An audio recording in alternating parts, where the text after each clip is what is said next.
Okay, so for my first headline, which is quite a corker, ad spend fell 6% to 82 billion. But the interesting thing here is the split between iOS and Android. So iOS is actually up 2% from last year, and Android is actually down 10%. So in fact, you start to see that the confidence is growing within iOS as a platform again. And they're actually starting to maneuver ad spend across to iOS again, which is really quite inspiring. And I do think that trend will continue to grow next year.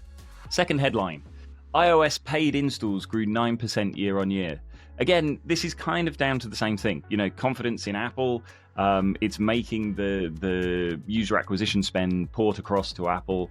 And people are getting more and more confident with Scan. They're starting to be able to have confidence that they can make the return on ad spend again.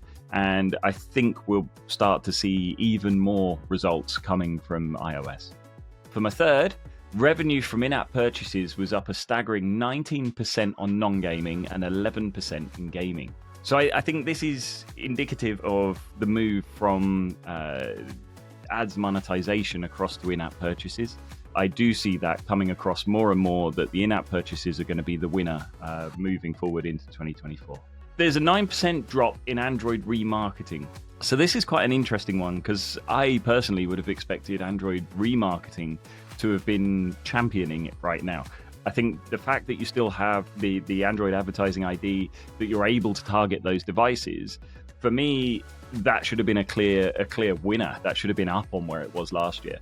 I do feel that moving forward into 2024, certainly with Privacy Sandbox coming through, we're going to start to see the effects of the work that Google has put into Privacy Sandbox, especially in terms of re-engagement, where you're going to have unique ways of being able to re-engage users, which Scan doesn't have at the moment. So that's going to be an interesting area to watch out for.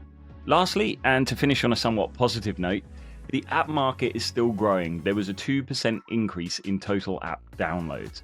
Now, this is cool. The fact that the recession, the economy, everything else on a global level that's going on at the moment, for the app market to be growing, even a 2% growth is quite phenomenal.